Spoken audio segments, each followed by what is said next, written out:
Okay, bismillahirrahmanirrahim. Alhamdulillah. Nahmaduhu wa nasta'inuhu wa nastahdihi wa nastaghfiruh wa na'udzu billahi min syururi anfusina wa min sayyiati a'malina. May yahdihillahu fala mudilla lahu wa may yudlilhu fala hadiyalah. Asyhadu an la ilaha illallah wa asyhadu anna Muhammadan abduhu wa rasuluh. Allahumma thabbitna 'indal mauti bila ilaha illallah. Rabbi shrah li sadri wa yassir li amri wa hlul 'uqdatam min lisani yafqahu qawli, amma ba'd. A'udzubillahi minasyaitonirrajim. Bismillahirrahmanirrahim.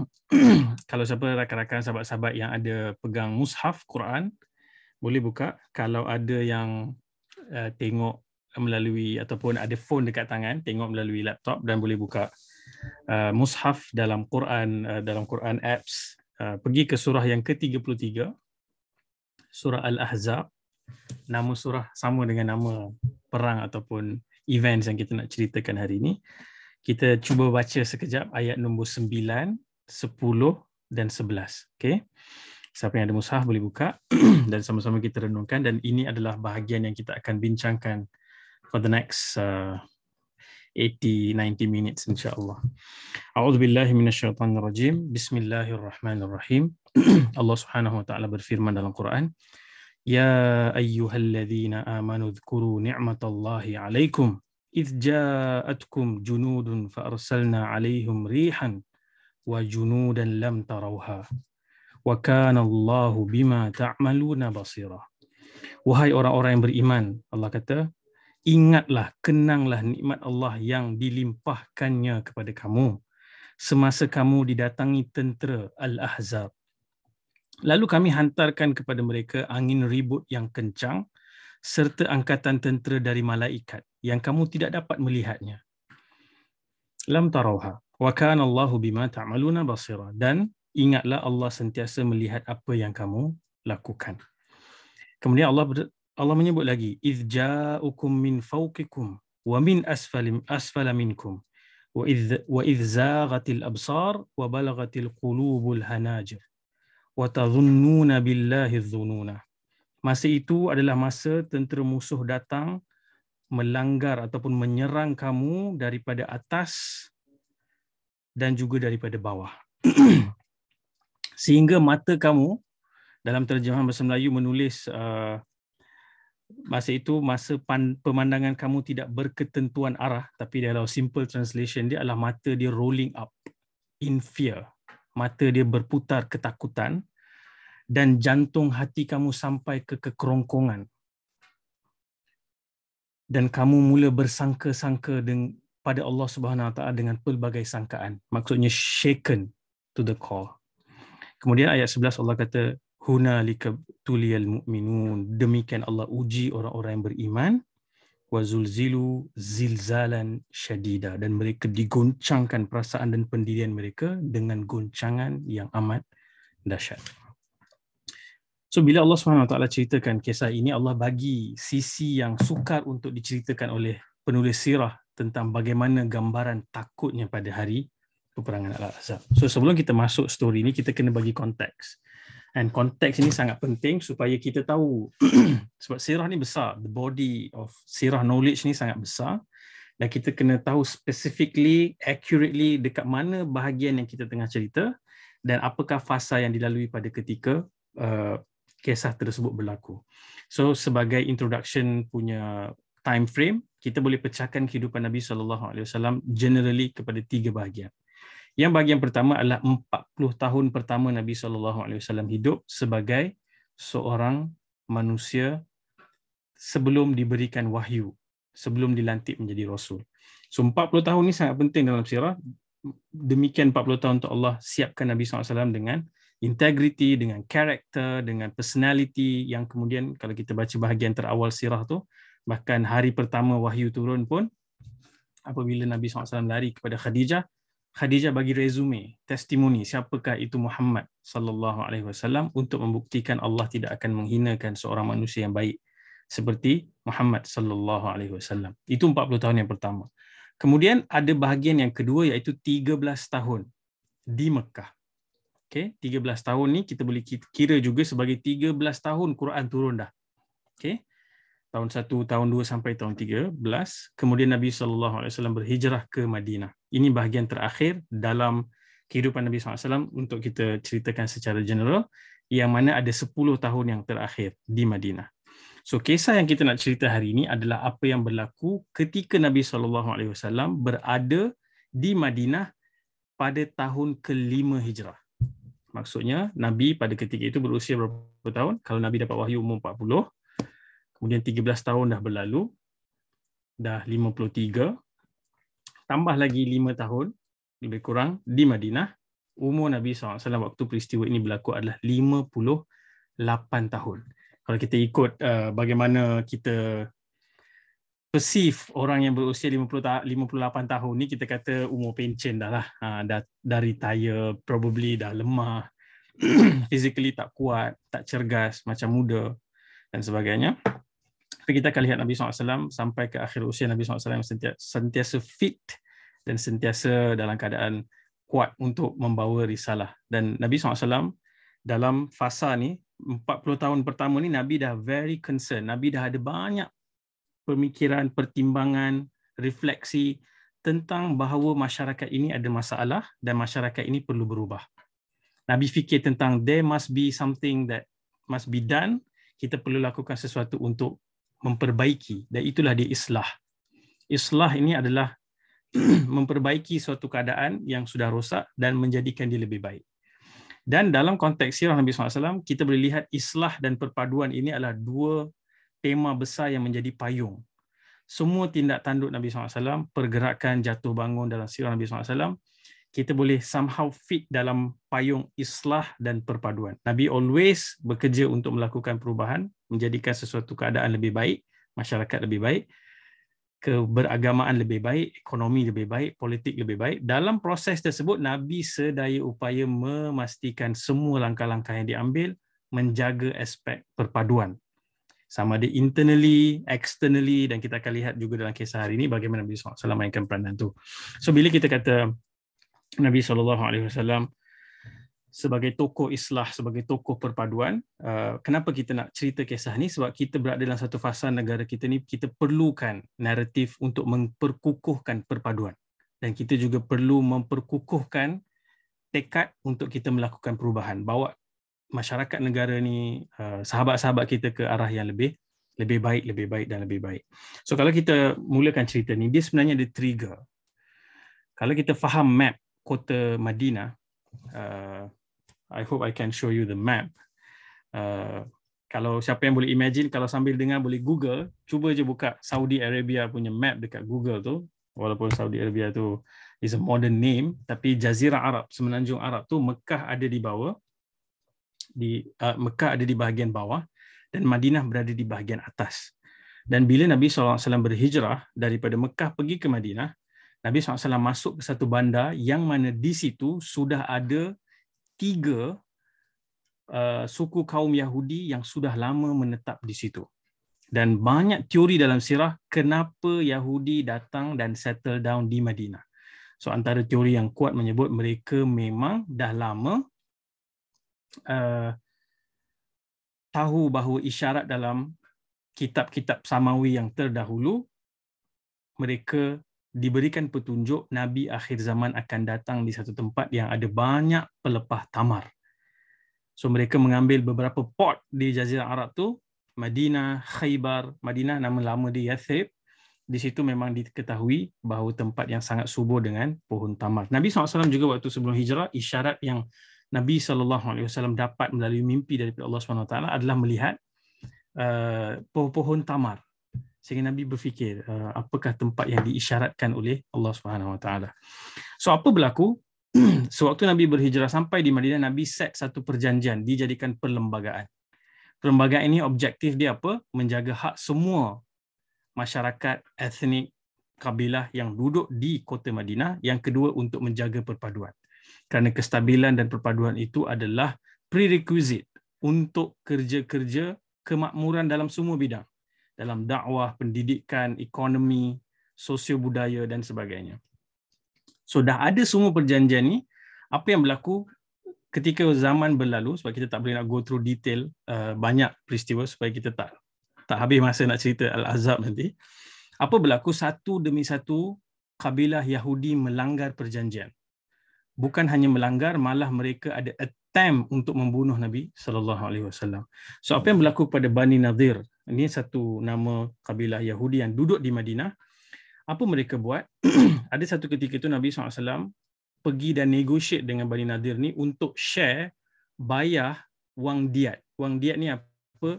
Ada orang Islam yang dia tersalah bunuh 2 orang, dan dalam perjanjian orang Islam dengan kabilah-kabilah Yahudi di Madinah ada clause yang tulis apabila kita perlu bayar wang diat, iaitu wang pampasan disebabkan pembunuhan yang berlaku tanpa sengaja, kita kena share duit tu.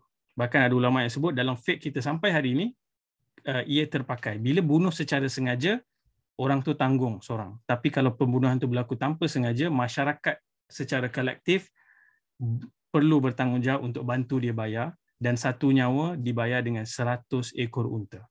So 200 ekor unta perlu di crowdfund. Dan of course melalui perjanjian ini Nabi pergi dan Nabi approach untuk dapatkan funds yang ada daripada Bani Nadir. Apa berlaku? Nak cerita ni nak pendekkan, Nabi SAW dah pergi duduk di bawah, kita panggil orang Yahudi ni, specialnya mereka duduk di Mekah, duduk di Madinah, mereka ada seni bina mereka tersendiri dan mereka semua bina kubu, fortress. So orang Yahudi semua ada fortress. Mereka ni sangat kaya, mereka into business, into farming, own lands, own capital. So mereka sangat kaya, dan salah satu bentuk pertahanan yang diorang bina supaya diorang boleh self-sustain dan protected adalah membina kubu. So Nabi SAW pergi duduk dan tunggu satu perbincangan nak bermula. Apa berlaku?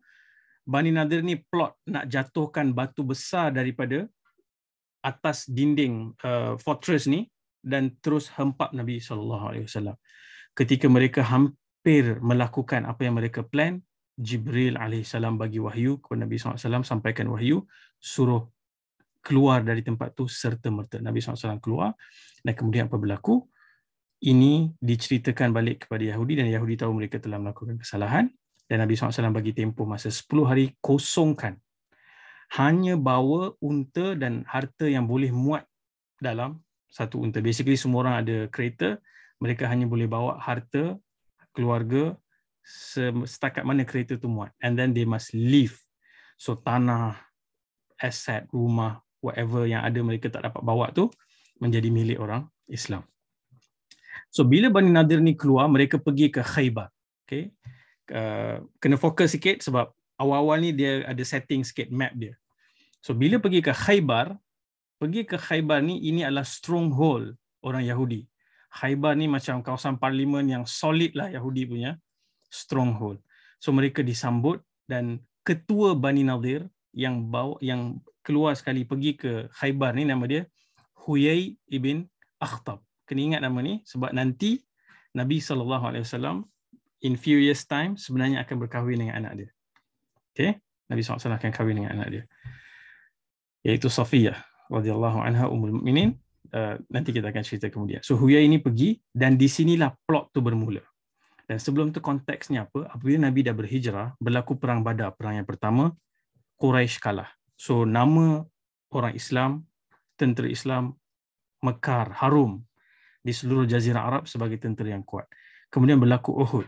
Bila Uhud somehow macam seri, dan dari sudut Quraisy mereka masih tak puas hati sebab mereka tak dapat nak hapuskan orang Islam dalam perang Uhud, dan mereka janji akan datang tahun depan jumpa balik di Badar. Okay? Tetapi tahun depan mereka tak muncul sebab bagi alasan kemarau, tak cukup financing, masalah itu dan ini.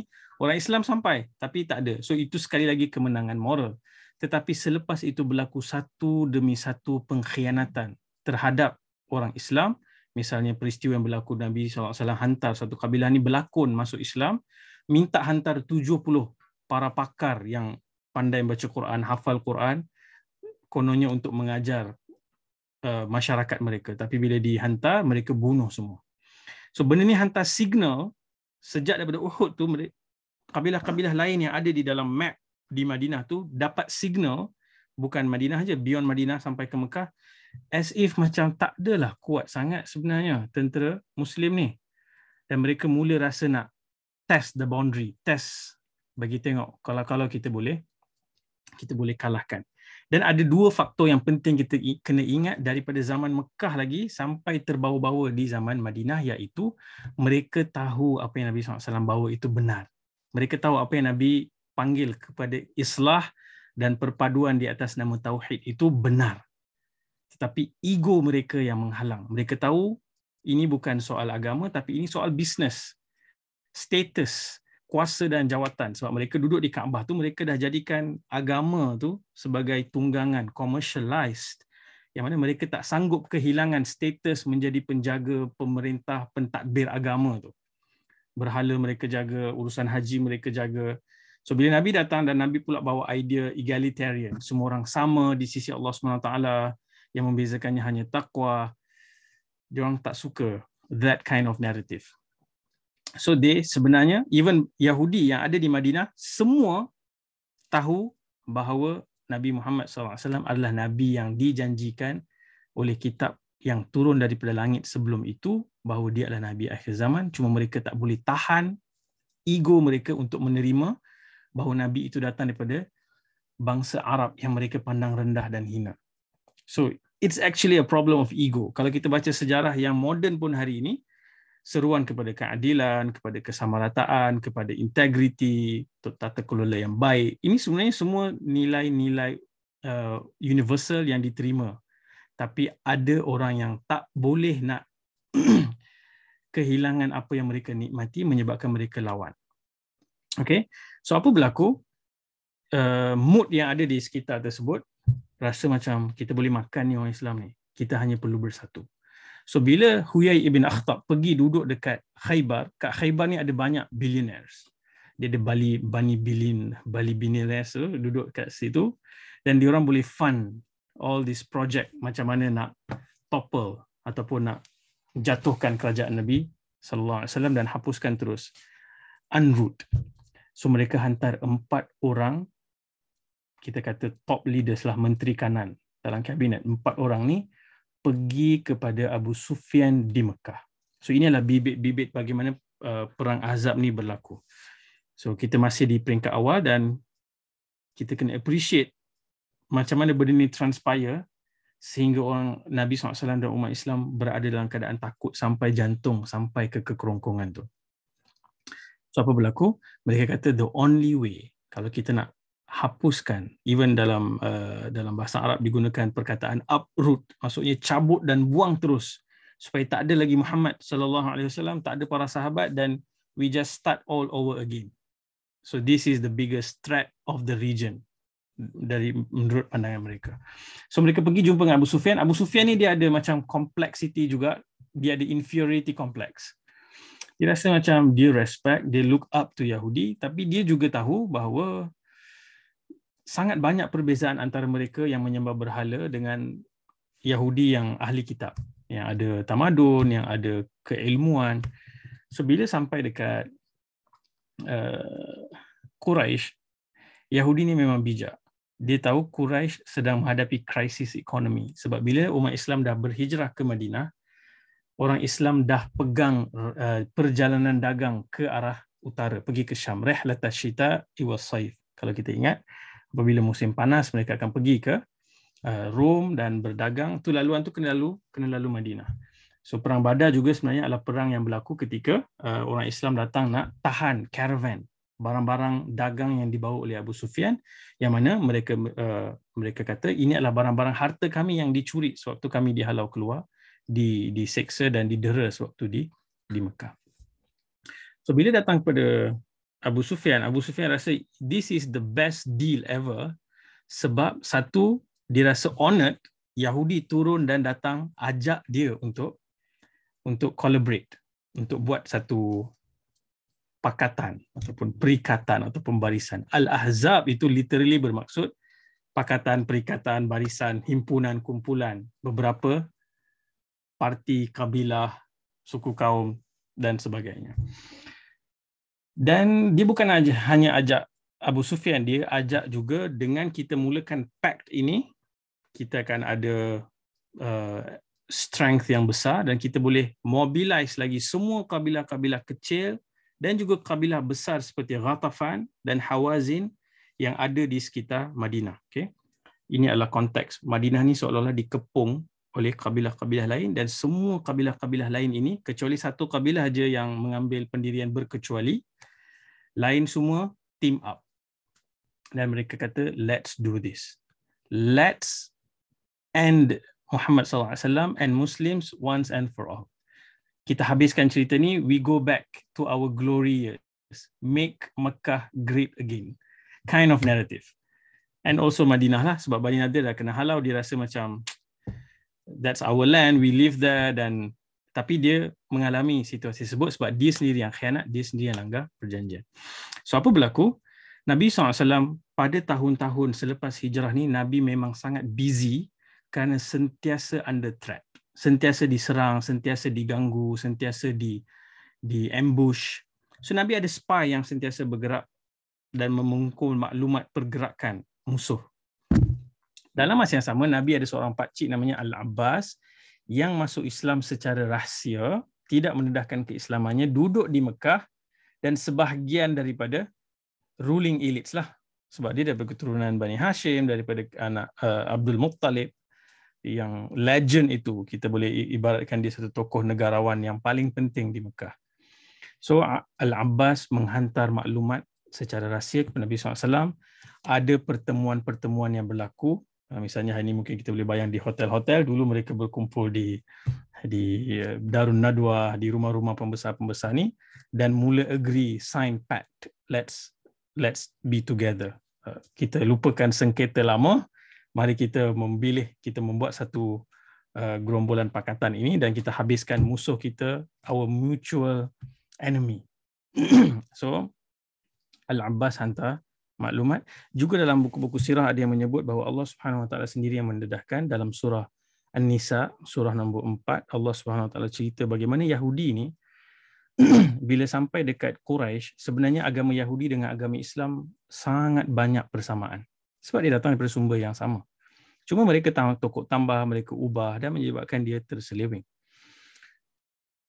Quraisy ni dirasa inferior. So Abu Sufyan tanya, bagi pendapat kamu wahai Yahudi, kamu semua ni, apakah kamu rasa agama kami lebih baik daripada agama Muhammad, sedangkan kamu ni macam almost similar? Dan disebabkan kepentingan politik, kepentingan kuasa, Yahudi sanggup turun so low, dan mereka kata agama kamu yang sembah berhala ini jauh lebih baik daripada agama Muhammad dan pengikut-pengikutnya.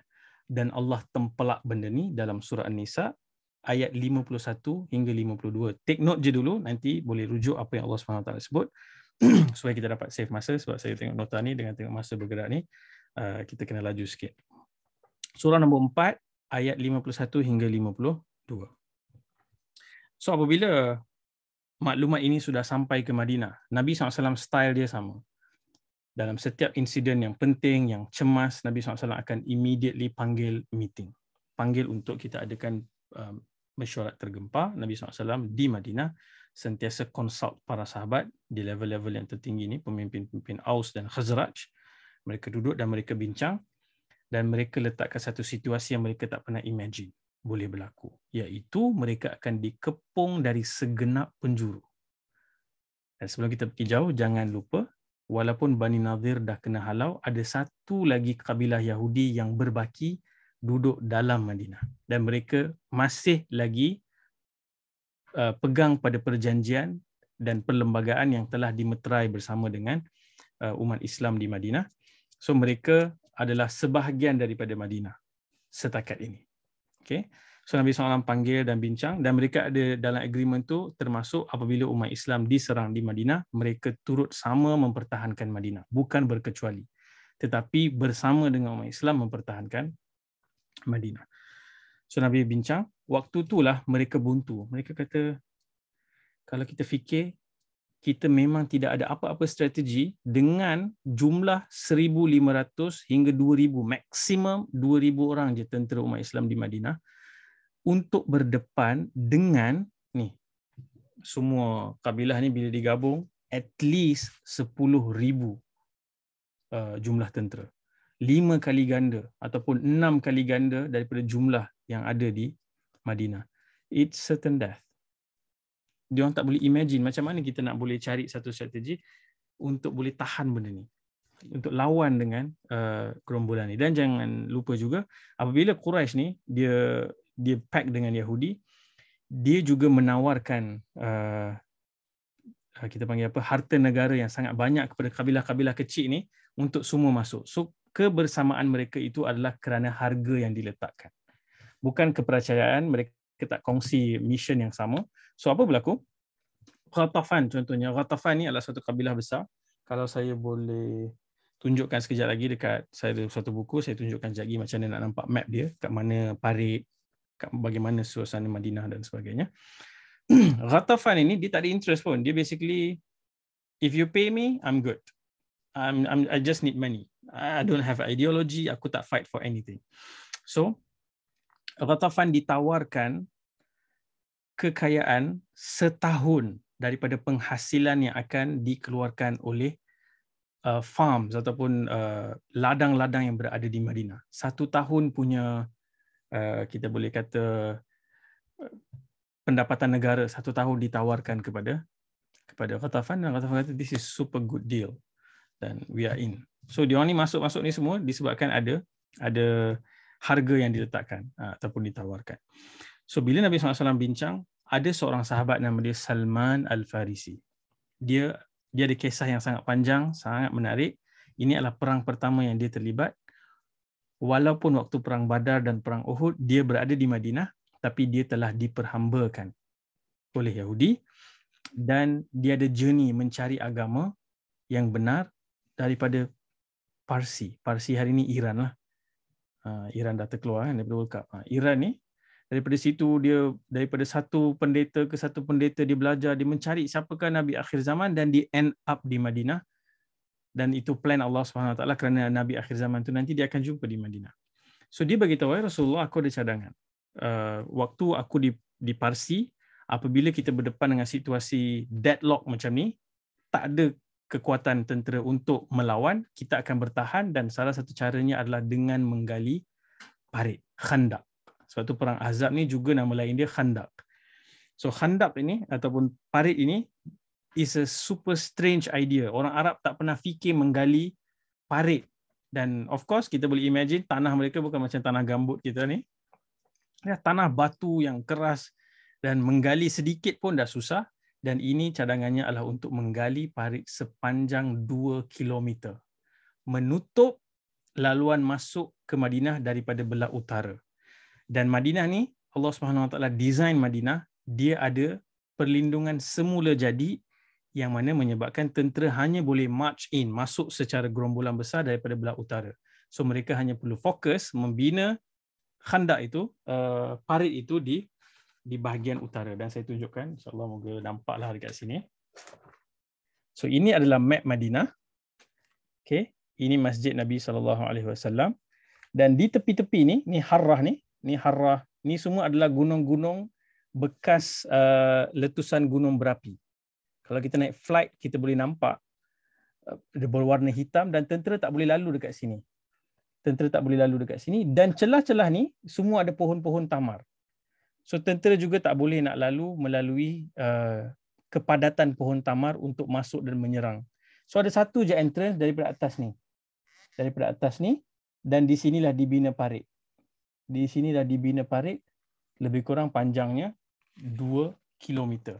Dan nak bagi faham betapa cemasnya situasi pada ketika itu, ketika mereka dapat berita ni, emergency meeting, mereka jangka hanya ada masa lebih kurang 6 atau 7 hari sebelum tentera ni siap sedia dan datang menyerang Madinah.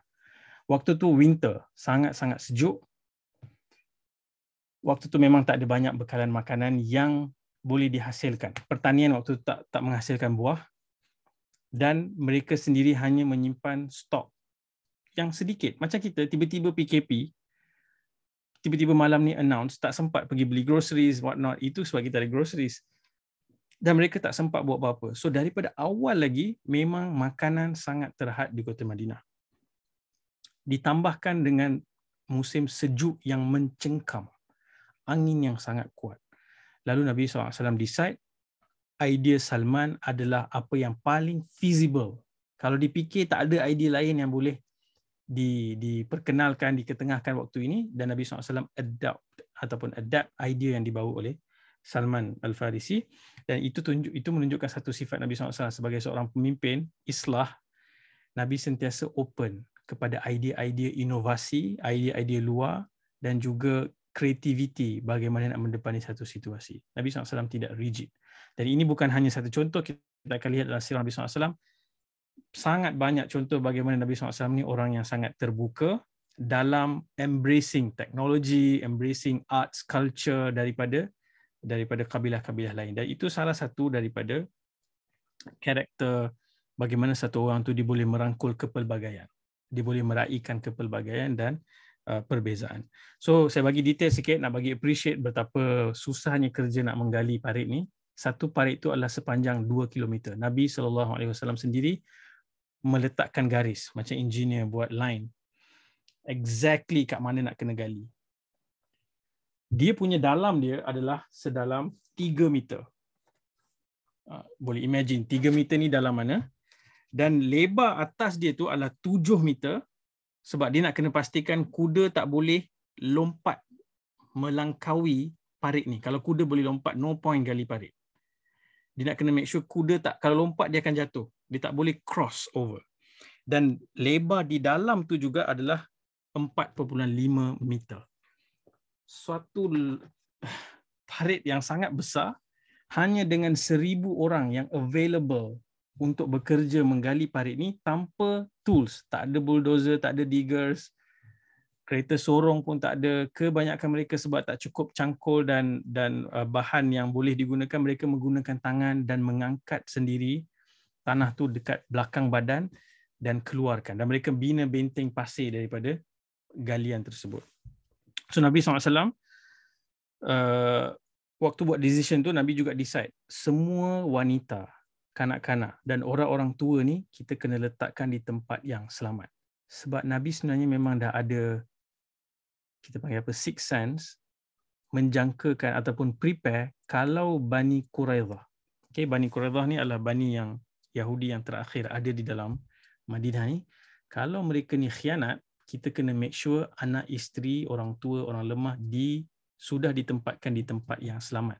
So ada satu kabilah ataupun bani dalam kalangan Ansar. Ansar ni orang-orang Madinah yang dah adaptasi cara membina fortress tu, kubu tu. So semua wanita, anak-anak kecil dan juga orang tua ditempatkan di situ. So basically semua orang tak duduk kat rumah dah. Tentera Islam duduk di perkemahan, membuat galian 24/7, bekerja nak kejar deadline supaya apabila mereka mereka diserang, parit tu dah siap sebagai pertahanan. Dan waktu tu para sahabat juga cerita dalam buku-buku sirah, ceritakan apa yang mereka makan. Disebabkan bekalan makanan sangat-sangat sikit, mereka makan barley yang ditambah dengan minyak. Mereka sebut sangat berbau dan sangat susah nak telan. Tapi they have no option. Dan ada juga sirah sebut mereka makan gandum yang dicampur dengan lemak. Dan nak telan tu pun kembang tekak. Tapi demikian mereka kena bertahan sebab makanan sangat-sangat terhad. So, dan betapa hebatnya Nabi SAW ketika menjadi pemimpin. Nabi bukan macam leaders hari ini. Kebanyakannya yang dibagi arahan, dia mungkin letakkan line dan dia kerah orang lain kerja dan dia duduk dekat pejabat dia ataupun duduk dekat kemah. Dia berehat, tunggu kerja orang lain siap. Tapi Nabi SAW turun sendiri, malah Nabi SAW buat kerja lebih berat daripada orang-orang lain. Dan kelaparan pada ketika itu sangat mencengkam dan mendera orang-orang yang bekerja sehingga mereka kena ikat batu di perut mereka supaya mereka boleh kurangkan rasa sakitnya lapar. Sehingga ada sahabat yang cerita dalam riwayat sirah, ada yang cerita mereka pergi sehingga ke tahap mengadu dekat Nabi SAW, beritahu Rasulullah lapar sangat sampai kami ikat batu dekat perut kami. Nabi SAW tunjukkan 2 batu yang Nabi SAW ikatkan di perut Nabi SAW. Dan pada ketika itu, Nabi juga kena ingat sebagai seorang pemimpin, Nabi kena jaga moral semua sahabat-sahabat ni. Sebab mungkin hari pertama semangat, hari kedua semangat, hari ketiga dah mula goyang. So Nabi SAW buat banyak hal untuk memastikan semangat orang-orang Islam terus kuat. Dan antara yang menarik para ulama sirah sebut ni adalah Nabi mula membudayakan menyanyi, bersorak, ada slogan, ada laungan untuk naikkan semangat. Contohnya apa yang ulama-ulama sirah tulis, Allahumma innal khaira, ya Allahumma la 'isha illa al-'isha al-akhirah. Mereka menyanyi bersama-sama. Ada banyak syair-syair yang dibaca. Dan antara yang menarik apabila membaca tulisan para ulama sirah ni adalah mereka sebut Nabi punya objektif di sini adalah satu, menjaga semangat, dan kedua, menjaga perpaduan orang Islam. Sebab kalau kita dah mula longgar dan ada orang dah mula jadi free rider, dah mula kita panggil apa, culas, tak buat kerja sungguh-sungguh, orang lain tanggung beban disebabkan kemalasan sebahagian kumpulan, ini akan merosakkan culture dan ini akan membawa kepada perpecahan. Eventually orang akan mula bertelagah, salah menyalahkan. So Nabi SAW pada awal lagi Nabi maintain supaya, dan salah satu teknik yang Nabi SAW guna adalah Nabi menggunakan seni dan budaya untuk menarik semua orang bersatu dan menaikkan semangat dengan cara ni. Ada banyak chanting lagi Nabi SAW. Allahumma inna khairal akhirah faghfir li ansaril muhajirah. Nabi nyanyi, ada macam-macam direkodkan dalam sirah. Kalau kita tengok tu panjanglah syair-syair yang disebutkan.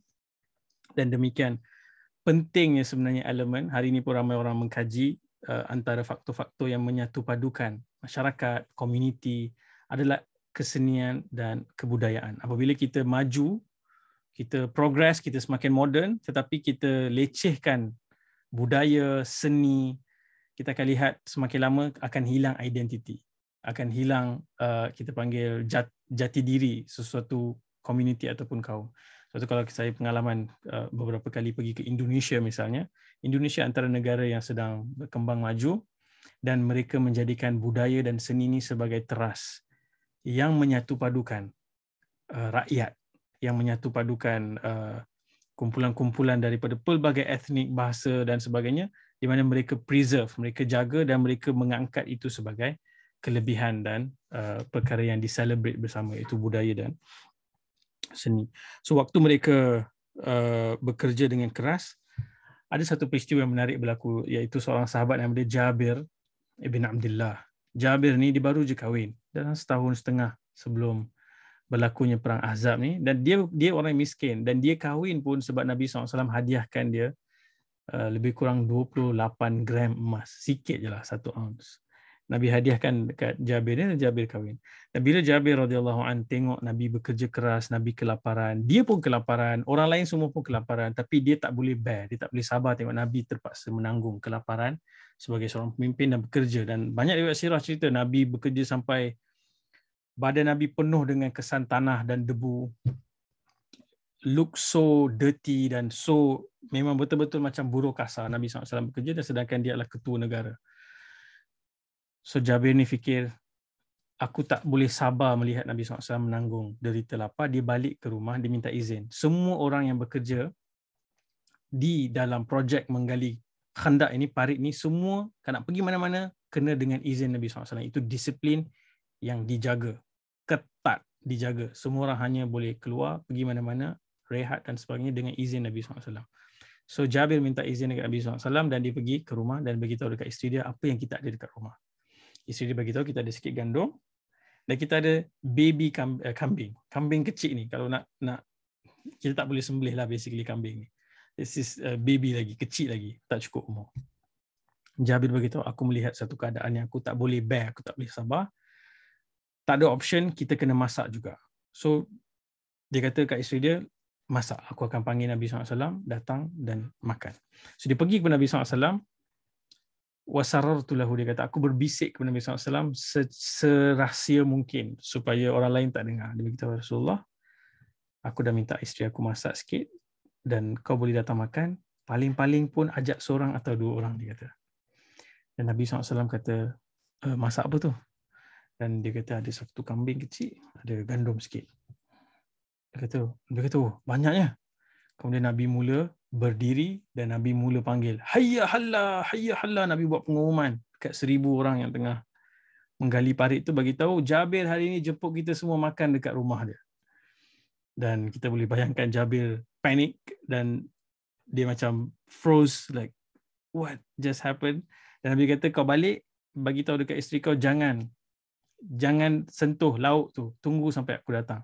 Dan Jabir lari ke rumah, dia sampai kat rumah, dia kata, celakalah kita hari ini, aku pergi jemput Nabi SAW, Nabi pergi jemput, dalam bahasa Arab tu dipanggil, dia jemput semua manusia yang ada. Basically macam itulah, 1000 orang datang untuk makanan yang hanya boleh cukup 2 atau 3 orang makan. Dan isteri dia ni, macam biasalah, mula dia panik, tapi dia tanya satu soalan yang sangat smart. Nak tunjukkan keimanan, nak tunjukkan kecerdasan isteri Jabir radhiyallahu anhu. Dia tanya, engkau yang announce bagi tahu semua orang datang makan ke Nabi yang announce? Dia kata, aku tak announce, aku bagi tahu Nabi, tapi Nabi yang announce. Kalau macam tu, kata isteri Jabir, tunggu je. Maksudnya Nabi adalah plan dia. So Nabi SAW datang, dan Nabi sendiri datang, dan Nabi gaul lauk tu. Ada riwayat yang sebut Nabi ludah sikit dengan barakah Nabi SAW, dan Nabi jemput batch by batch, 10 orang, sebab rumah Jabir ni kecil, dia boleh muat 10 orang, makan 10 orang makan, 10 orang makan, dan 1000 orang dapat makan sampai kenyang. Nak tunjukkan mukjizat dan barakahnya Nabi SAW. Barakahnya apa? Ziyadatul khair. Benda yang sikit boleh mencukupi untuk ramai orang, boleh mengenyangkan. Duit yang sikit rasa tak kurang dan tak luap. Habis semua orang makan, lauk yang dimasak masih sama banyak seperti mana ia pada peringkat awal. Kemudian Nabi SAW beritahu kepada isteri Jabir radhiyallahu an, tentera-tentera, orang-orang yang menggali parit ni semua dah makan, dan jiran-jiran ni, anak-anak wanita ni, ada ramai lagi yang lapar. Berikan mereka makan. Dan diberikan makan dan makanan tu tak luap. Sallallahu alaihi wasallam. Dan lagi beberapa peristiwa yang berlaku waktu itu, dan penting untuk kita sebut adalah ada ketikanya apabila sampai dekat line tu yang digariskan, bila mereka gali, di bawah tu adalah solid rock, batu yang kuat dan keras, tak boleh dipecahkan. So ada sahabat kata, tak apalah, pusing je lah ikut batu tu, tak payahlah kita nak pergi ketuk atas batu tu juga. Tapi sahabat yang kata, tak, ini garisan yang Nabi SAW buat. Kalau kita nak suka hati belok sana, belok sini, itu tak mengikut arahan Nabi SAW. They are very particular. Mereka sangat concern arahan Nabi, dan mereka ikut sebiji macam Nabi SAW arahkan. Dan mereka panggil Nabi SAW untuk ceritakan isu ni, dan Nabi pun sekali lagi melakukan perkara yang kita boleh sebut mukjizat. Apabila Nabi ketuk dengan hentakan kapak daripada Nabi SAW, Nabi bertakbir, Allahu Akbar. Kemudian Nabi ketuk sekali lagi, Nabi bertakbir, Allahu Akbar. Dan Nabi kata, aku nampak cahaya. Yang pertama, kita akan membuka kota Rom. Yang kedua, Nabi kata, kita akan membuka Parsi. Dan yang ketiga, aku nampak kita akan membuka kota Yaman. Pintu-pintu Sana'a akan terbuka untuk kita. Sekarang ni mereka tengah gali parit, tak tahu hidup ke mati lepas ni. Madinah sendiri tak tahu boleh dipertahankan ataupun tidak. Pada ketika itu Nabi memberikan janji-janji yang jauh visionary ke depan. Dan itu memberi semangat kepada orang-orang yang beriman, tetapi tidak kepada orang-orang munafik. Orang-orang munafik nanti, beberapa episod selepas ini, dia akan sampai ke satu point, apabila Bani Quraidah akan belot, khianat, mereka akan kata, mana dia janji-janji kata nak buka Parsi, nak buka Rom, ni kita nak pergi tandas pun tak boleh. Basically mereka sindir dan mereka ejek dan mereka memperlekehkan janji Nabi SAW, dan Allah capture sikap mereka dalam surah Al-Ahzab. Kalau kita sambung lagi baca daripada ayat 9, 10, 11 tu, Allah akan cerita tentang orang munafik. Nanti kita akan cerita insya-Allah. So apabila Nabi SAW melakukan kerja penggalian ni, para sahabat ni sudah sampai ke satu tahap mereka dah sangat-sangat letih, sebab mereka bukan hanya kena gali pada waktu siang dan malam, mereka juga perlu hirasah, kena jaga, sebab mereka tak tahu bila tentera musuh akan sampai dan bila mereka boleh diserang secara tiba-tiba. Dan Nabi SAW juga ada rasa macam tak sepenuhnya selamat lagi, sebab Bani Quraidah ni kita tak settle lagi. So bila mereka setiap malam berjaga, ada giliran mereka semakin letih, semakin penat dan semakin irritated dengan situasi ini, tak tahu bila akan berakhir. Selepas 7 hari mereka menggali, mereka siap menggali. Saya tak tahu macam mana mereka boleh completekan task itu. Subhanallah. Abu Sufyan sampai. Ghatafan sampai. Hawazin sampai. Mereka semua mula approach Madinah dan mereka terkejut. Mereka datang dengan plan, benda ni half day, maximum 1 day. Kita settle, kita balik. Mereka tak jangka dan tak expect langsung orang-orang Madinah akan membina parit. Dan parit itu mereka cuba untuk cross, ternyata sangat susah. Dan Abu Sufyan sangat marah. Dia frust. Apa benda ni? Ada parit pula. Dan dia tak prepare dengan bekalan yang cukup untuk mengepung Madinah. Tapi tak ada pilihan. Mereka dah mobilize tentera yang paling ramai, pakatan yang paling besar, dan mereka dah tawarkan harga-harganya. Kos-kosnya telah dibelanjakan. Semua bani-bani kecil-kecil tadi ni, Bani Asad, Bani Sulaim ni, semua-semua ni kecil-kecil ni. Ada yang bagi hamba, ada yang bagi senjata, ada yang bagi makanan, ada bagi unta, macam-macam. Semua orang ada contribution dia. Sebab nanti untuk kepentingan bersama. So Nabi SAW apabila sudah melihat tentera dah sampai, mereka semakin alert. Dan apabila mereka kepung beberapa hari, Huyai ibn Akhtab. Ingat tadi Huyai ini pembesar Yahudi Bani Nadir yang dihalau Nabi SAW dan trigger untuk buat plot ni. Plot untuk bina pakatan, perikatan ni semua ni untuk attack Madinah once and for all. So Huyai ini fikir dalam keadaan mereka dah bina parit, salah satu tindakan yang paling strategik adalah untuk pujuk Bani Quraidah yang ada dalam Madinah untuk belot. Hence, kita boleh attack dari luar, Bani Quraidah attack dari dalam, orang-orang Islam kita boleh hapuskan, sandwich them, done. Kita boleh wipe off. So Huyai ibn Akhtab ni, dia ni orang Madinah, lama duduk Madinah. Memang membesar di Madinah, dia tahu selok-belok Madinah. Walaupun ada parit sepanjang 2 km tadi tu, dia tahu macam mana nak masuk melalui jalan-jalan tikus yang lain dekat kota Madinah tu. Dia orang Madinah selama ni. Yathrib lah nama lama dia.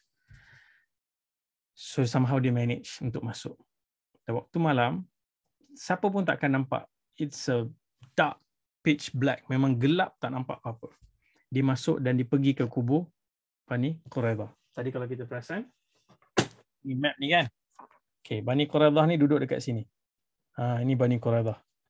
Ini adalah tempat Bani Quraidah di antara dua mountain rocks ni. So Huyai ini pergi dan ketuk. Pembesar ataupun elit ketua Bani Quraidah ni nama dia Ka'ab ibn Asad. Ka'ab ibn Asad ni bila tahu Huyai datang, dia kata, oh jangan kacau kita orang. Kau ni bad luck. Kau ni akan bawa nasib buruk. Sehingga digunakan perumpamaan, dia kata, engkau ni macam awan mendung yang kita ingatkan hujan, tetapi yang kemudian akan membawa ribut, petir dan taufan. Dia memang tak nak deal. Dia tahu apa sebab Huyai datang. Sebab Huyai ibn Akhtab datang nak entice untuk tarik Bani Quraidah untuk belot. Bani Quraidah dia tak nak belot. Dia tahu apa kesan kalau dia belot. Tapi Huyai ini dia kenal. Dia kenal macam inilah orang-orang yang membuat plot ni. Dia tahu weaknesses kabilah kumpulan tertentu ni dan dia tahu which button to press. So digunakan hubungan sesama Yahudi, agama, dia psycho sampai Ka'ab bin Asad ni kata, okey, kita setuju, kita akan belot. Nabi SAW, walaupun Nabi dah letakkan kumpulan-kumpulan yang untuk jaga ni, Nabi memang sentiasa pay attention, alert apa yang berlaku di Bani Quraidah. Sebab Nabi tahu, kalau Bani Quraidah ni khianat, it's a deadly situation. Dia akan menyebabkan ketakutan akan melata dan mereka boleh kalah teruk dalam situasi perang Ahzab ni sebab dia orang dah dikepung. So Nabi hantar seorang sahabat nama dia Zubair ibn Awam untuk pergi dan spy. Bila dia pergi dan spy, dia nampak jelas pada pandangan dia Bani Quraidah sedang membuat persiapan untuk perang. Dan dia balik kepada Nabi SAW beritahu Bani Quraidah dah belot. Selalunya dalam konteks kita, bila kita dengar rumours macam ni, kita akan terus spread the rumours. Dan kita ada some sort of tabiat dah macam tu dengan social media, dengan kita tak sempat nak semak, kita tidak ada kita panggil ketenangan, kematangan untuk proses dan membuat keputusan berdasarkan fakta. Kita dengar rumor sikit, kita pun build up our own assumption dan kita bertindak. Itu yang banyak berlaku hari ini di media sosial. Prasangka-prasangka, tuduhan-tuduhan melulu yang semakin merebak dan semakin marak. Nabi SAW, Zubair bin Awam adalah seorang sahabat yang terpercaya. Nabi boleh bertindak pada ketika itu, tapi Nabi tahu objektif Nabi bukan nak perpecahan. Nabi nak kalau seboleh mungkin Bani Quraidah ni tak belot dan bersama dengan kita. Tapi kalau betul dia orang belot, kita kena make sure 100% mereka betul-betul langgar dan belot. So Nabi hantar 4 orang envoy, 4 orang wakil secara rahsia. Tentera-tentera Muslim tak tahu Nabi hantar ni, dan Nabi bagi tahu dekat Sa'ad ibn Ubadah, Sa'ad ibn Mu'adh, dan lagi 2 orang sahabat Nabi ni. Dan Sa'ad ibn Mu'adh dan Sa'ad ibn Ubadah ni adalah dipanggil Sa'dan, 2 orang Sa'ad yang diketua Aus dan Khazraj, 2 kabilah penting di Madinah. Kalau kita baca sirah daripada peringkat awal tu, kita akan nampak lebih jelas kepentingan mereka berdua ni. So Nabi bagi tahu, pergi sana, dapatkan maklumat paling sahih, pastikan sama ada belot ataupun tidak. Nabi bagi tahu kalau mereka betul khianat dan belot, balik nanti jangan announce, bagi tahu dekat aku dan don't spell it out. Nabi kata sebut menggunakan code, pakai code. Sebab Nabi very careful. Nabi tahu di sebalik ni ada 1000 orang yang bergantung kepada kekuatan dan kepimpinan Nabi SAW, dan mereka tak boleh sewenang-wenangnya dipermainkan moral dan semangat mereka. The situation is very fragile. Nabi kena jaga. Nabi beritahu dekat Sa'ad dan juga Sa'ad, 2 orang Sa'ad ni, make sure kalau betul dia orang belot, bagi tahu guna code, jangan umum. Tapi kalau mereka tak belot, buat pengumuman, bagi semangat kepada orang Islam, kerana semangat waktu tu sedang up and down. Sebab dia orang dalam siege dan mereka tak plan, dan the whole kepungan ini mengambil masa 25 hari hingga 30 hari. Sangat lama. Tidak balik ke rumah, tak cukup makan, anak isteri pun terancam, kedudukan masing-masing dalam keadaan melihat situasi ini sangat genting. So apa berlaku? Sa'ad pergi dan ketuk kubu Bani Quraidah dan tanya directly, straightforward. Tak ada berbasi-basi, tanya apa yang berlaku, dan to their surprise and basically expected juga in some sense, mereka melontarkan kata-kata keji, kutukan, bagi tahu there is no agreement, kita dah cancel agreement ni dan kita akan lawan. So Sa'ad bin Mu'adh mula mencarut dan memaki mereka, dan Sa'ad bin Ubadah bagi tahu tak ada benefit dah kita buat benda ni sekarang, kita kena balik dan inform dekat Nabi SAW. Bila mereka balik, mereka kena guna code, mereka tak boleh announce. So mereka sampai dekat dengan Nabi SAW, mereka sebut Adal wal Qarah. Adal wal Qarah. Dan apabila Nabi dengar Adal wal Qarah ni, Nabi tahu kod itu bermaksud Bani Quraidah telah pun belot, telah khianat. Dan Adal wal Qarah ni adalah nama 2 kabilah yang sebelum ini khianat Nabi SAW. Mereka membunuh utusan yang Nabi SAW hantar. So dengan menyebut Adal wal Qarah ni, Nabi dah tahu dah Bani Quraidah dah belot. So ada riwayat sirah yang sebut Nabi duduk sekejap, Nabi letakkan kain Nabi dekat kepala dan Nabi kind of like digest and sink in. Sebab situasi di hadapan, facing forward, di luar tu, kepungan tu dah semakin solid.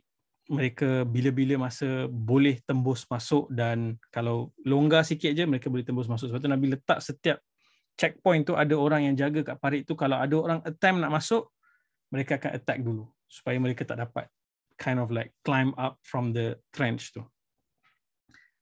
Tiba-tiba Nabi SAW, bila Nabi dapat berita Bani Quraidah ni dah belot, Nabi mula sebut Allahu Akbar. Abshir, Nabi kata. Allahu Akbar, berita gembira. Macam berita gembira.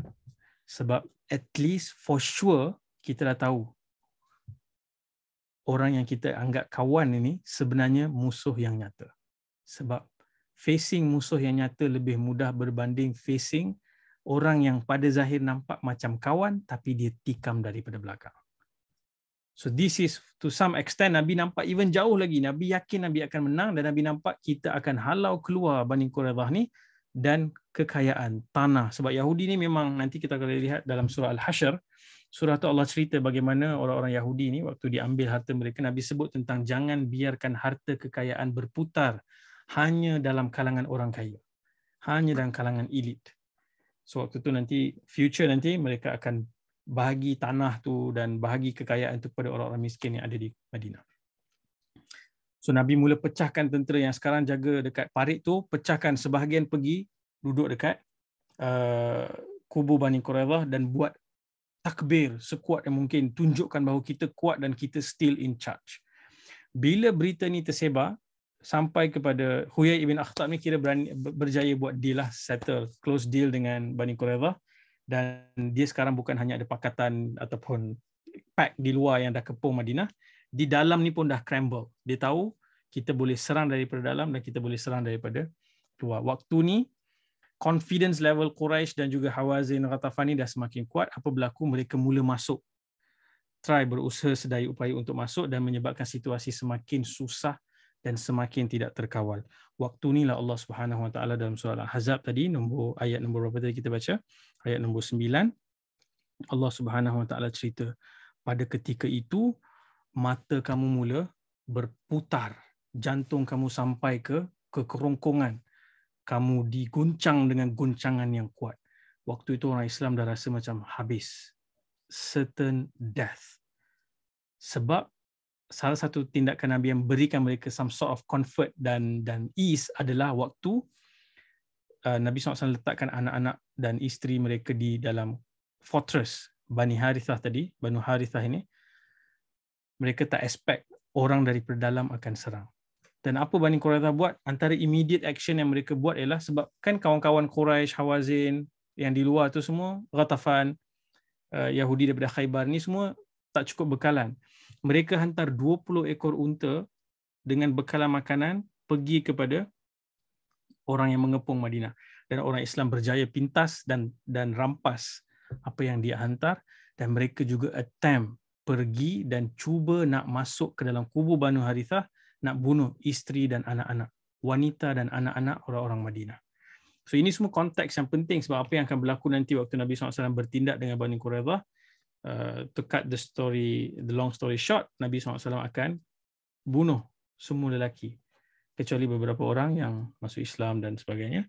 Tapi mereka akan berdepan dan mereka tahu mereka khianat ni, itu adalah apa risiko yang mereka ambil. So apa berlaku? Mulalah masuk serangan-serangan secara ambush, dan antara yang berjaya masuk tu nama dia Amr ibn Abdul Wud. Dia masuk dan dia kata, siapa nak lawan aku? Dia dah masuk dalam Madinah ni, dia dah cross parit tu. Dan semua orang dalam keadaan ketakutan. Nabi SAW waktu tu berdepan, dan Nabi tengok siapa yang akan volunteer untuk lawan dengan Amr ibn Abdul Wud ni. Ali radhiyallahu anhu waktu tu umur 26 je. Dan dia kata, wahai Rasulullah, aku akan lawan dia.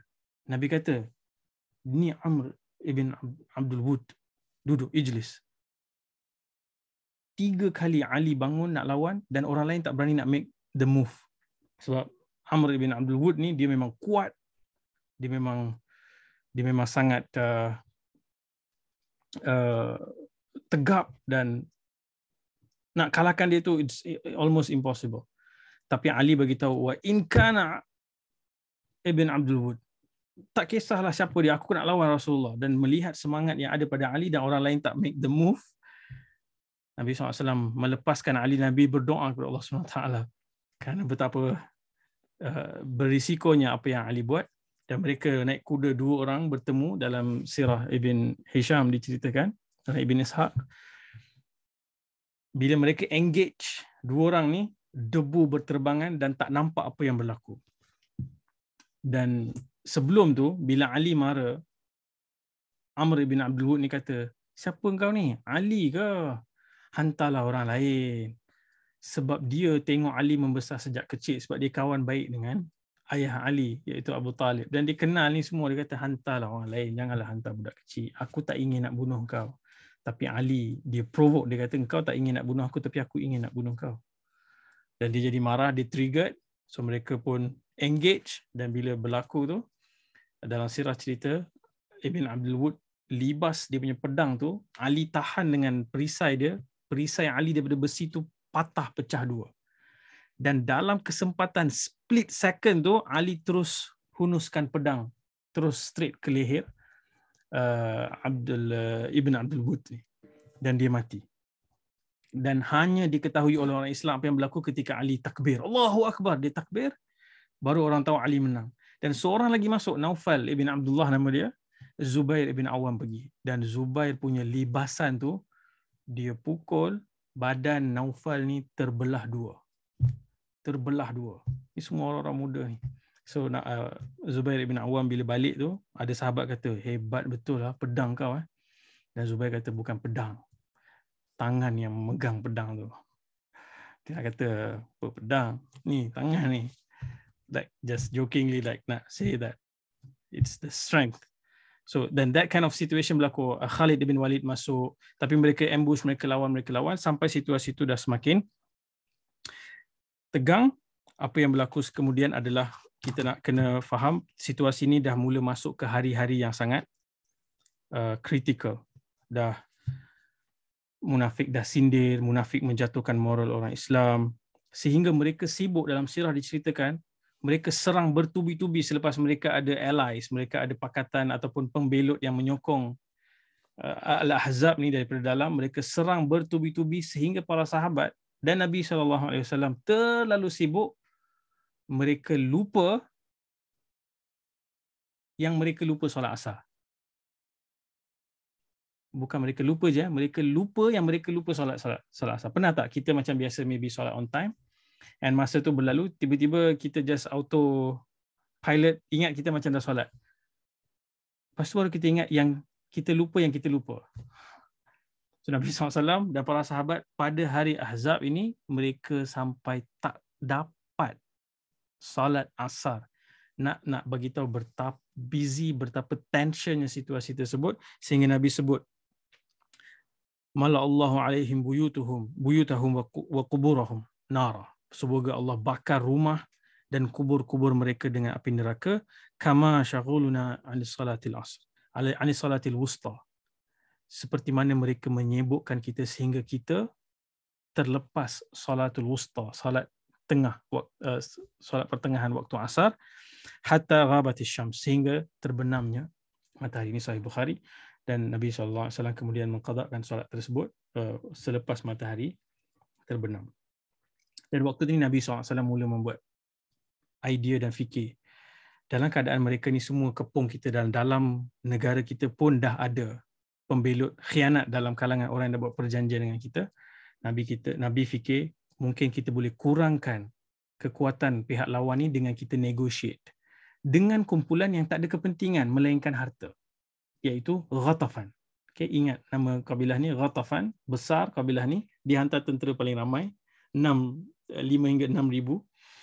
Dan Nabi hantar satu surat bagi tahu, wahai kabilah Ghatafan, aku menawarkan 1/3 daripada penghasilan ladang-ladang di Madinah ni sebagai harga untuk kamu menarik diri dan tidak menyerang Madinah.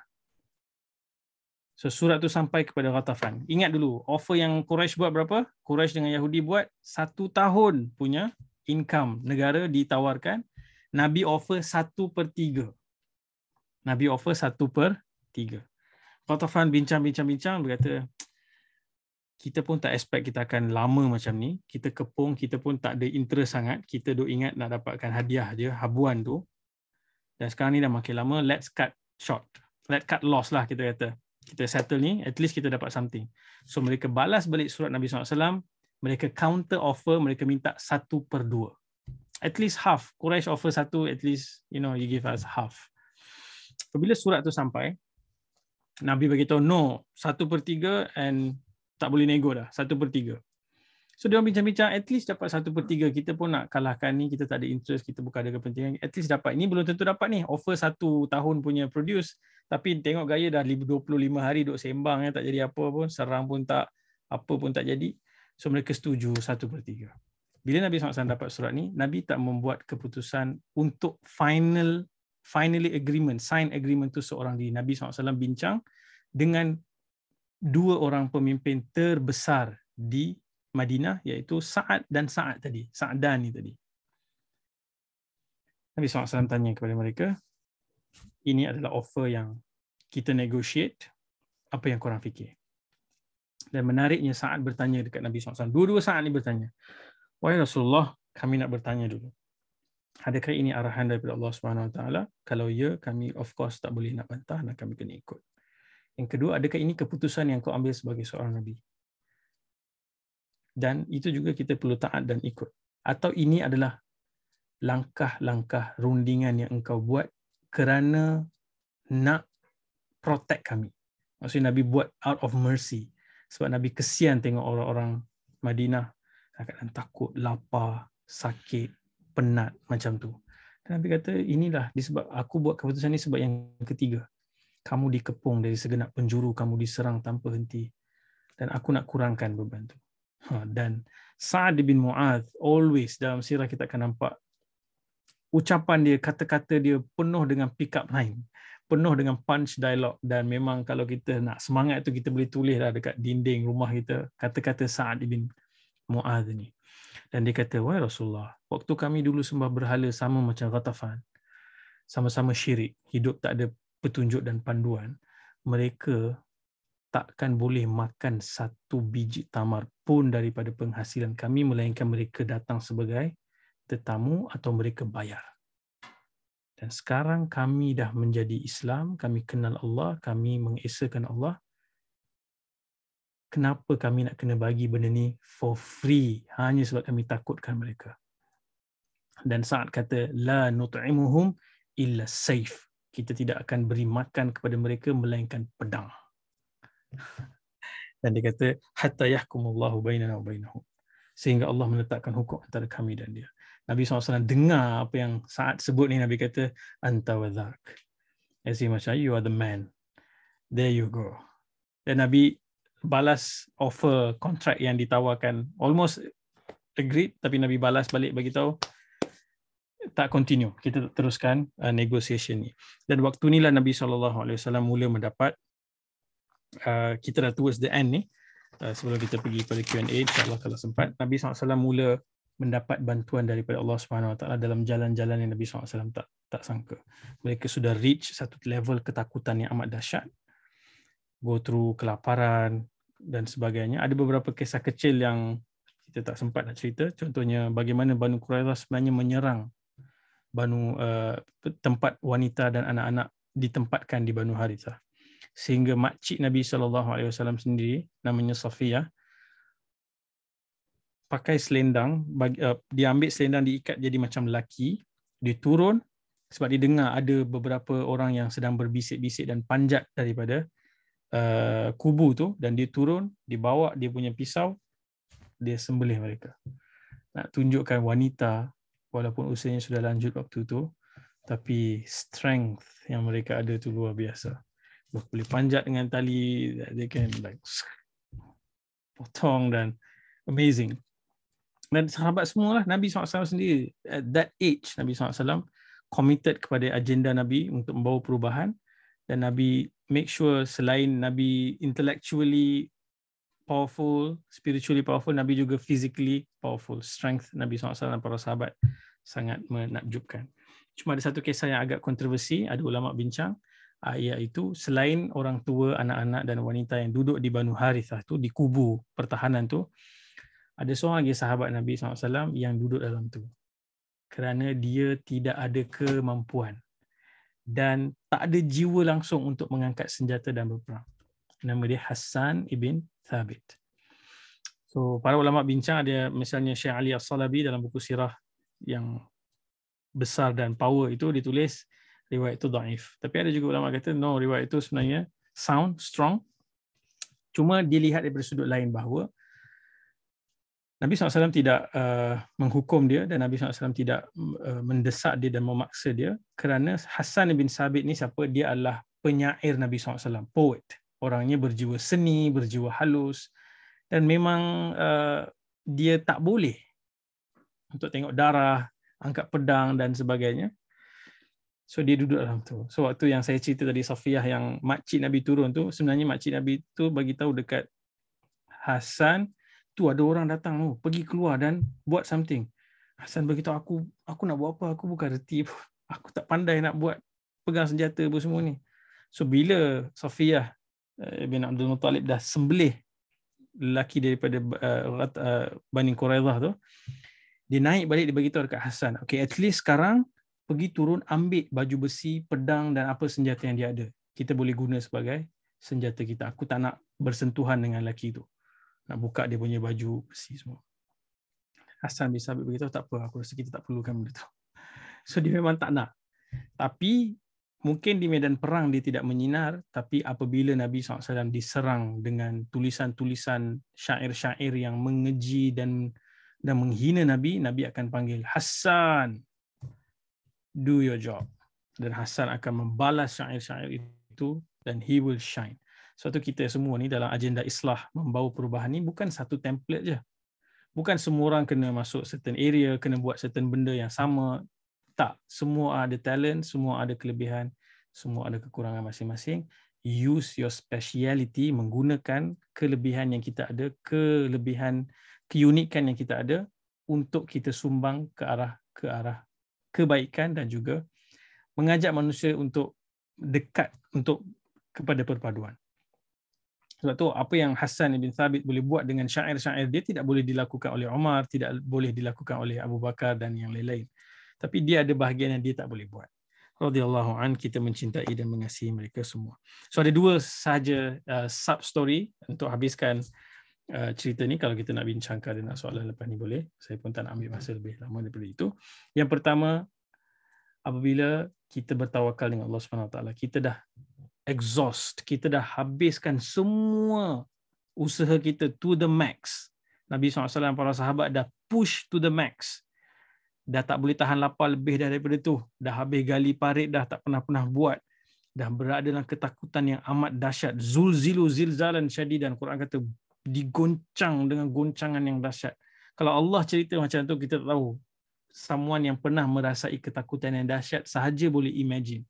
Saya tak tahu, mungkin sahabat-sahabat ada pengalaman, experience sesuatu yang menakutkan sampai jantung literally rasa macam ada dekat kerongkong. Literally rasa macam mata berpinar-pinar, ketakutan, rolling up. Mungkin boleh appreciate. Kalau tak, maybe tak. Maybe susah kita nak dapat gambaran macam mana tahap ketakutan tu. So waktu tu Allah Subhanahu Wa Taala hantar seorang lelaki nama dia Nu'aim ibn Mas'ud Al-Ghatafani. Lelaki ni Allah Subhanahu Wa Taala pilih dia sebagai first domino untuk membantu umat Islam memenangi peperangan ni. Out of nowhere, dia datang masuk ke dalam Madinah melalui jalan yang dia tahu. Dia jumpa dengan Nabi SAW, beritahu, wahai Rasulullah, aku Nu'aim ibn Mas'ud daripada Ghatafan dan aku masuk Islam. Asyhadu an la ilaha illallah wa asyhadu anna Muhammadar Rasulullah. Kemudian dia kata, wahai Rasulullah, arahkan aku akan buat apa saja. Dan dia ada track record. Dia ni orang elite tapi dia bukan top leaders. Dia macam second layers of leaders. So dia bukanlah the top layers of Ghatafan, tapi dia ada banyak negotiation, dia banyak berkawan. Dengan Abu Sufyan dia kawan, dengan Bani Quraidah pun dia kawan. Dia minum, lepak dengan diorang, buat bisnes dengan diorang. Abu Sufyan pernah hantar Nu'aim ini untuk jadi negotiator ataupun orang yang dihantar untuk trik Nabi SAW, dibayar. Dia pergi jumpa Nabi SAW. Kan lepas perang Uhud, Abu Sufyan janji jumpa balik tahun depan di Badar. Tapi Abu Sufyan tak boleh nak pergi. Dia tak nak pergi. Dia bagi alasan kemarau, tak cukup resources dan itu dan ini. Tapi dia tak naklah nampak dia yang tak pergi. So dia hantar Nu'aim ibn Mas'ud ini pergi ke Madinah. Trik Nabi SAW bagi tahu, jangan pergi. Kalau kau pergi, diorang tu sangat kuat dan nanti akan kalah teruk. Nabi bagi tahu, kalau aku terpaksa pergi seorang diri pun aku akan pergi. Nabi kata janji adalah janji. Dan memang waktu tu bila pergi, Quraisy tak show up. So apa berlaku? Nu'aim ni tiba-tiba appear dalam picture ni. Out of nowhere. Tak ada dalam percaturan, tak ada dalam idea. Sebab tu kadang-kadang bila kita buat kerja-kerja nak membawa pembaikan ni, kita hanya mampu push to the limit yang kita ada capacity.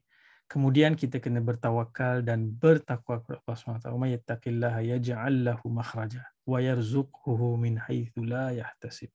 Allah bagi tahu, kalau kamu betul-betul solid takwa kepada aku dengan tawakalnya, dengan pergantungannya, Allah akan bukakan rezeki daripada jalan yang kau takkan pun pernah sangka. Dan this is one of the beginning. So datang Nu'aim ni, dia beritahu, okay Rasulullah, engkau boleh arahkan aku, apa saja aku akan buat. Dan Nabi tanya dekat dia. Nabi beritahu dia, engkau hanya, kalau kau join kita orang, kau hanya just additional one man. Tambah satu orang. There is no benefit. Tapi engkau ada kelebihan, kau boleh buat something dekat the other side. Dan Nabi SAW ditanya oleh Nu'aim, Rasulullah, aku boleh buat apa saja? I mean, like, I have your blanket clearance. Nabi kata, al-harbu khida'ah. Yes, you can do anything sebab perang ini adalah khida'ah. Khida'ah ni tipu daya. Khida'ah bukan khianah. Itu kena ingat betul-betul. Khianah ni adalah kita buat perjanjian dengan niat untuk tikam belakang. Ataupun kita dah buat perjanjian, kita tikam belakang.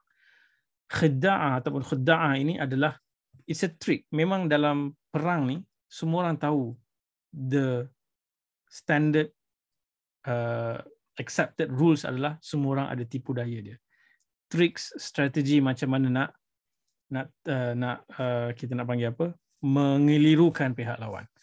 So bila dia dapat full clearance dari Nabi SAW, dia buat move ni. So ingat move ni ada 3 move.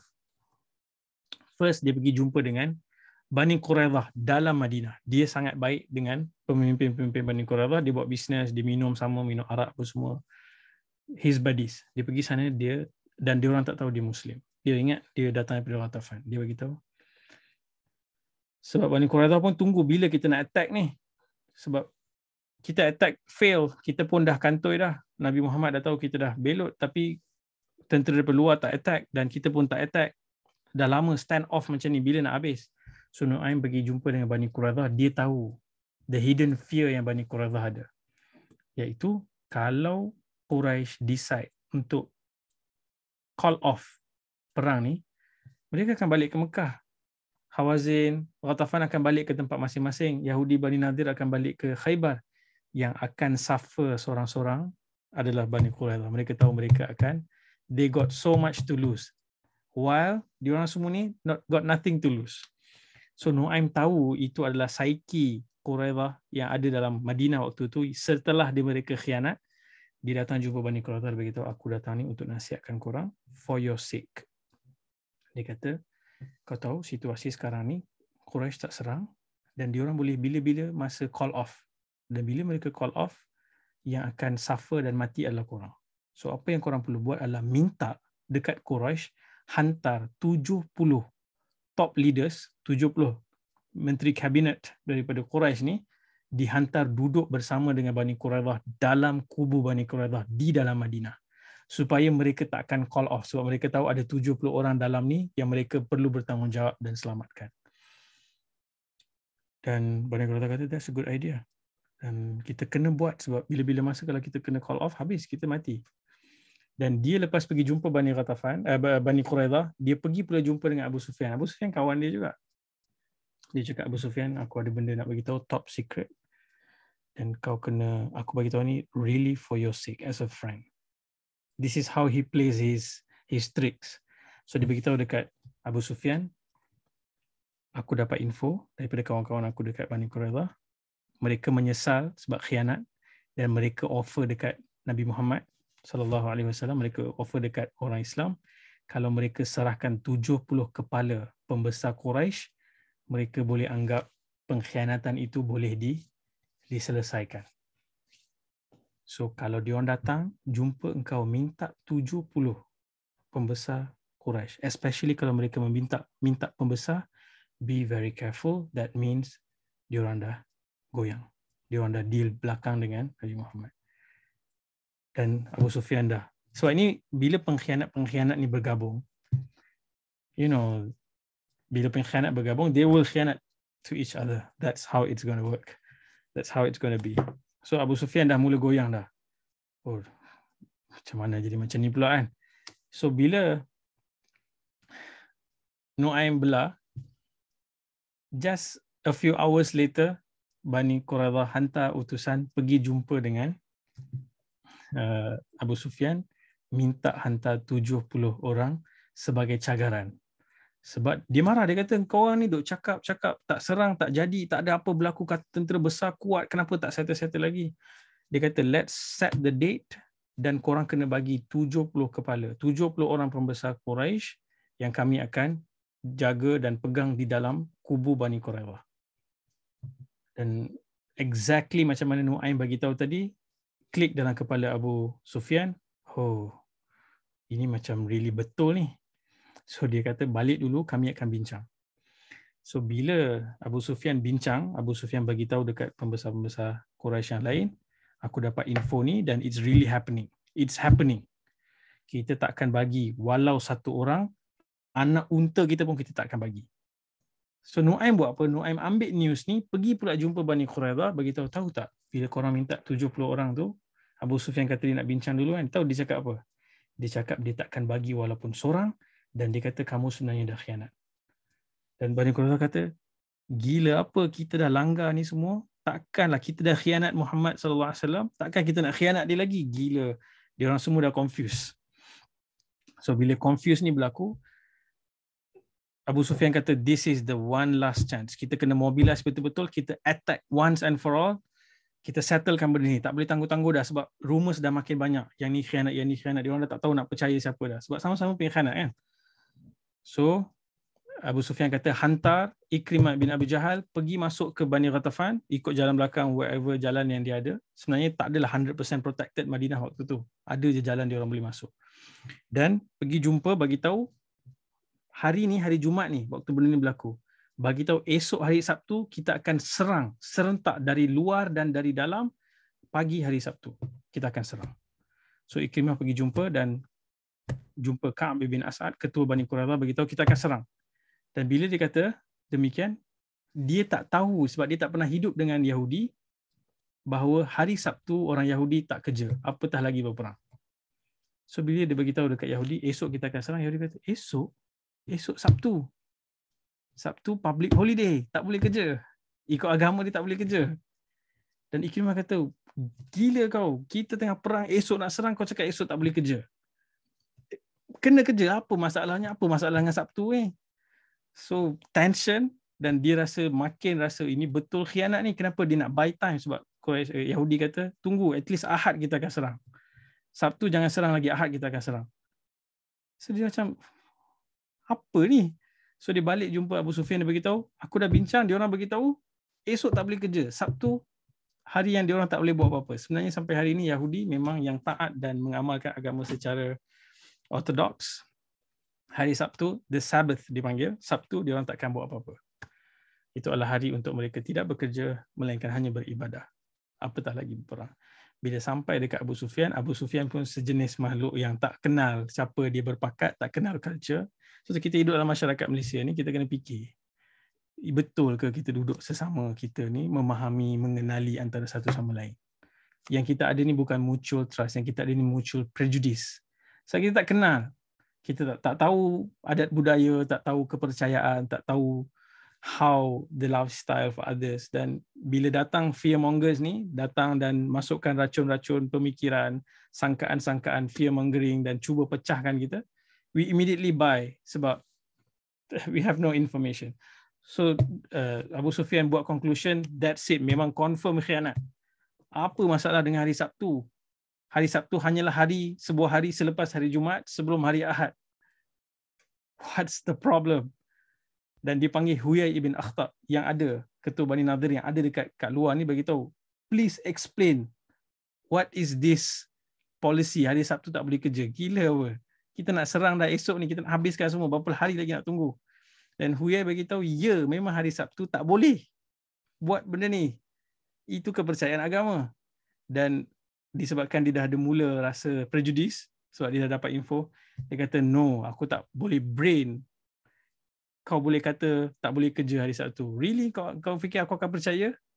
So Huyai ini rasa threatened dengan apa yang Abu Sufyan kata. Dia decide untuk masuk semula ke Bani Quraidah, and that is his last entry. Dia masuk dalam Bani Quraidah. Dia cuba negotiate supaya mereka semua langgar peraturan hari Sabtu tu. Dan mereka decide whatever happens, whatever happens, kita takkan langgar hari Sabtu ni. Dan Huyai ibn Akhtab decide untuk stay je dalam Bani Quraidah sebab dia tak berani nak pergi jumpa balik dengan Abu Sufyan. Dan waktu tu Nabi SAW dah sampai ke peringkat yang sangat kritikal. Nabi SAW berdoa. Dan Nabi doa, Allahumma munzil kitab sari al-hisab, ihzimul ahzab, Allahumma ihzimhum wazilzilhum. Ya Allah, yang menurunkan kitab yang sangat cepat hisab, dan Nabi SAW berdoa, hancurkan al-ahzab ini, pakatan ini, dan hancurkan dan guncangkan mereka. Sehingga para sahabat menyebut dalam hidup mereka, mereka tak pernah melihat satu keadaan cuaca yang lebih buruk melainkan pada hari itu, pada malam itu. Apa berlaku? Ribut angin yang sangat kuat, pasir debu berterbangan, sangat sejuk, sehingga campsite ni, kat luar ni ada campsite. Saya rasa sorry kalau ada map, probably kita akan nampak dengan lebih jelas. So yang ni parit ni, di depan parit ni semua dah ada station ni. Ni Quraisy, ini Hawazin, ini Ghatafan, ni semua diorang ada campsite diorang. Semua berterbangan, pinggan mangkuk, kita panggil periuk-periuk terbalik, apa dan segalanya, api-api semua terpadam. Dan bila sampai ke tahap kritikal seperti itu, ni bayangkan sahabat dah sampai, kita boleh kata battery level 0. Malam tu malam paling kritikal. Sebab, when the night gets very dark, it means kita dah sampai waktu fajar. Sikit lagi cahaya akan nampak di hujung terowong. Dan Nabi percaya benda tu. Dan para sahabat pun percaya, tapi mereka sebagai manusia, they are just too exhausted. Sehingga Nabi beritahu, siapa yang nak aku tawarkan sewaktu hari dibangkitkan di hari kiamat nanti, dia akan berdiri dengan aku. Siapa yang nak volunteer untuk masuk ke dalam campsite Quraisy dan tengok apa yang berlaku, perkembangan terkini. Sebab mereka dah terputus apa update yang sekarang berlaku, dan sekarang ni tengah ribut. Nabi sebut kali pertama, seorang pun tak berbunyi. Nabi ulang sekali lagi kali kedua, siapa yang nak aku tawarkan dia bangkit pada hari kiamat, dia akan berdiri dengan aku. Nabi tak offer jawatan, Nabi tak offer GLC, Nabi tak offer duit, kereta, Nabi offer akhirat. Dan normally kalau kita baca sirah, kalau Nabi buat macam tu, orang berebut-rebut nak grab that opportunity. This time, seorang pun tak, not a single soul buka mulut dan try to follow ataupun take that offer. Kali ketiga Nabi ulang, Nabi tahu nobody is into this. Dah semua orang dah too exhausted, dah down. Waktu tu Nabi kata, Nabi decide, Nabi kena panggil. Sometimes macam tu lah leadership. When you offer then people are not buying or not coming into, then you need to make the call. Dan Nabi memang make the call. Nabi panggil Hudzaifah ibn al-Yaman. Nabi kata, wahai Hudzaifah. Dan Hudzaifah waktu ceritakan kisah ni, Hudzaifah kata, aku terpaksa. Sebab Nabi dah panggil nama aku. There is no other way around it. So aku kena pergi. Dan dia kata, hari tu, malam tu gelap gelita, sejuk tak terkata. Dia kata kalau hulurkan tangan ke depan, tak nampak pun tangan tu. So dark. Dan Nabi kata, Hudzaifah, you need to go cross the trench, keluar daripada parit ni, masuk ke dalam camp Quraisy, dapatkan berita. Jangan attack siapa-siapa, jangan terdedah kepada siapa-siapa. Just go, get the news, come back. Dan Nabi doa pada dia. Takut.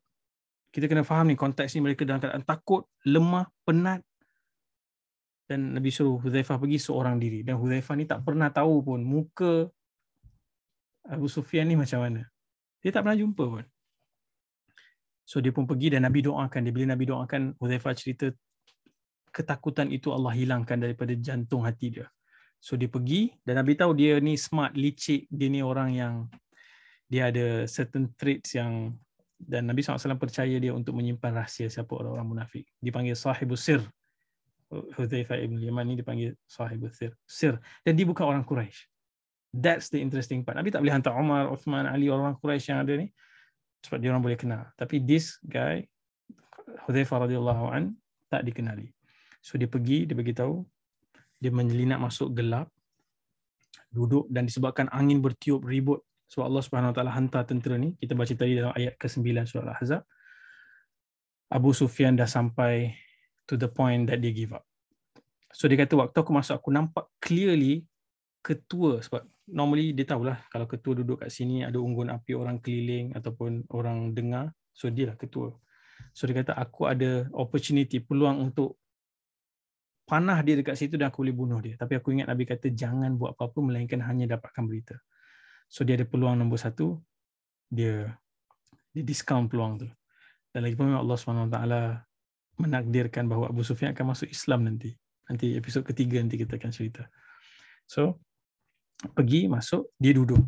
Dan Abu Sufyan bila nak buat pengumuman terakhir tu, Abu Sufyan bagi satu instruction. Dan saya rasa kalau kita dekat situ, kita mungkin akan panik. Dia dah menyelinap masuk, dia dah duduk kat tengah-tengah tu. Abu Sufyan kata, aku ada pengumuman penting nak buat, tapi sebelum aku buat pengumuman, tolong cek siapa yang ada di sebelah. Make sure jangan ada orang lain dalam gathering kita ni. Bila Abu Sufyan sebut macam tu, Huzaifah serta-merta cepat-cepat pegang sebelah kanan. Nama kau siapa? Dan tahu siapa yang jawab? Muawiyah bin Abi Sufyan. Anak Abu Sufyan sendiri. Lepas tu dia terus pegang sebelah kiri. Siapa nama kau? Amr bin As. Okay. Ini semua orang kita kenal. Dia make the scene as if orang lain pun tak tanya dah. Confident je macam dia part of the, dan dia buat that quick move tu menyebabkan dia terselamat. Dan waktu itulah Abu Sufyan make the final speech bagi tahu kita dah went through this, everything is going bad, kita pun telah dikhianati oleh Bani Quraidah. Actually Bani Quraidah tak khianat dia. Kita pun dah lost all the resources and this is the biggest army that we can pull out and still kita tak boleh nak buat apa-apa.